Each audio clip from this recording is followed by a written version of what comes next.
RRB, l'invité du matin. Bonjour Jean-François Bodin. Bonjour Nicolas. On sort d'un nouveau week-end sous le régime du confinement strict, une mesure qui a évidemment des conséquences pour les commerçants et vous en parlez avec votre invité. Oui, Laurent Vircondelet qui est le président de la Fédération du commerce. Bonjour. Bonjour Jean-François. Merci d'avoir accepté notre invitation. On va peut-être rappeler Laurent Vircondelet ce que c'est que cette Fédération du commerce qui est apparue comme ça en début d'année sans qu'il y ait beaucoup d'explications. Pourquoi a-t-elle été créée et elle est composée de qui ?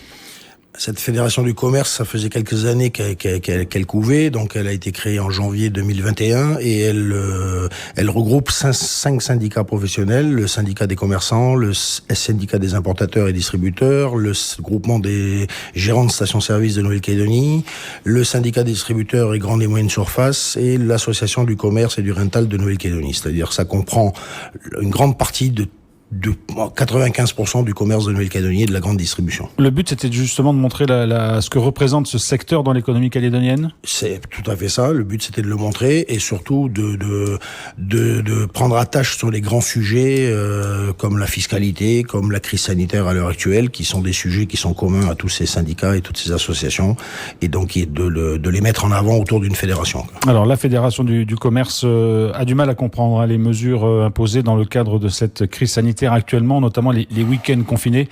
Aujourd'hui, c'est principalement ça qui pose problème pour la plupart des commerçants. Ça pose un sérieux problème, oui. On n'est plus qu'à 6 semaines de Noël, donc on comprend pas. Effectivement, on comprend pas quelles sont les raisons de ce confinement strict le week-end et de fermeture des commerces. La situation sanitaire s'améliore tous les jours. On a eu un décès en 4 jours. On a un taux d'incidence qui est plus ou moins stable et qui va vers le bas. Donc, on ne comprend pas puisque nous estimons que aucune étude scientifique n'a démontré que la propagation du virus se faisait dans les commerces. Elle se fait plutôt à l'extérieur.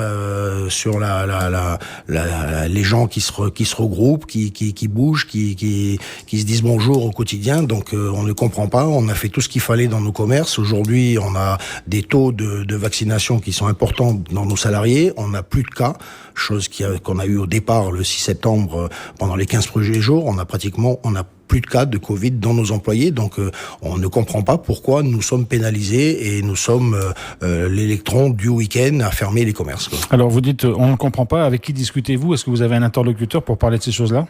On a quelques interlocuteurs, oui, effectivement, au gouvernement, mais de toute façon, on nous dit systématiquement que c'est la direction opérationnelle qui prend les décisions tous les mardis ou tous les mercredis, et donc c'est cette direction opérationnelle qui prend les décisions, donc une partie des politiques et surtout les experts sanitaires, donc nous sommes conscients qu'il y a un référendum le 12 décembre, il faut pas non plus qu'on rentre dans une crise sanitaire, une deuxième vague dans les jours à venir, mais par contre, les commerçants ont besoin de travailler. C'est la période la plus importante de l'année. Il se réalise entre 30 et 60% en fonction des activités des commerces, du chiffre d'affaires de l'année. Donc, les stocks sont pleins, les trésoreries qui ont été accumulées, on va dire, pendant cette période de free Covid, puisque tout le monde pense que le free Covid a permis au commerce de fonctionner normalement. C'est vrai qu'il a fonctionné, mais par contre, c'était déjà sensible, on était déjà dans une crise économique. Donc, si vous voulez, cet argent a été mis dans les stocks pour Noël, et donc on comprend pas pourquoi on ne laisse pas les Calédoniens faire leurs courses de Noël tranquillement, plutôt que de les orienter sur 4 heures du samedi matin, où là, on a des rushs dans les magasins qui sont des fois pas contrôlables. Est-ce que ça veut dire, Laurent Vircondelet, qu'il y a un certain nombre de magasins qui jouent leur survie dans cette période de Noël parce que s'ils n'arrivent pas, par exemple, à écouler les stocks qu'ils ont fait, ça va devenir vraiment très compliqué? C'est clair que les petits commerçants ont mis, vous savez, il y en a certains, c'est des familles, hein, donc tout est basé sur des familles avec quelques salariés, et donc ces gens-là, s'ils passent pas cette période de Noël, je pense qu'ils vont avoir des difficultés pour commencer l'année 2022, quoi. Après, on a la partie restauration où c'est catastrophique, donc ils sont fermés à partir du vendredi, c'est le jour du samedi matin, c'est le week-end où le chiffre d'affaires est fait. Donc ceux-là sont en difficulté vraiment importante, quoi. Vous avez haussé le ton vendredi dernier. Est-ce que vous avez eu des retours sur cette action? Est-ce que vous pensez que le week-end prochain, le confinement strict va être maintenu ou est-ce qu'il y a encore des discussions possibles? On nous a annoncé que ce matin, il y aurait des discussions sur la levée. En plus, on a un week-end du 11 novembre. Donc, mais ça, je tiens à signaler que personne n'est férié. Aucun secteur comme le BTP, le commerce ou l'industrie est férié le 11 novembre. Donc, ce sont des jours normaux pour nous.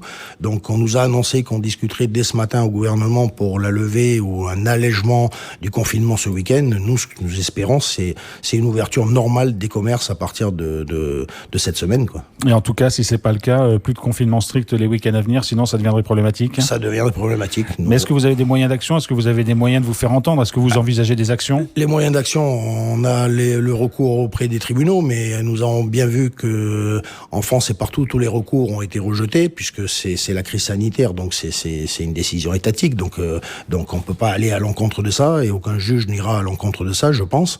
Donc après, à part annoncer, à part diffuser, on pourrait prendre la décision de fermer les magasins nous-mêmes à partir d'un certain jour et pour une durée déterminée. Maintenant, se mettre une balle dans le pied, mais pour se faire entendre peut-être, mais c'est compliqué de faire ce genre de choses. Mais il faudrait peut-être qu'on montre que le commerce est indispensable, quoi. Je rappelle que c'est quand même le deuxième employeur du territoire, c'est 15 000 salariés, c'est 10% du PIB, à peu près 120 milliards de chiffre d'affaires. Donc pourquoi toucher seul ce secteur, quoi? Il y a des aides qui ont été mises en place par les institutions, les provinces, l'État. Est-ce qu'aujourd'hui, ces aides permettent quand même de passer au mieux, enfin, sans éviter le drame, cette crise?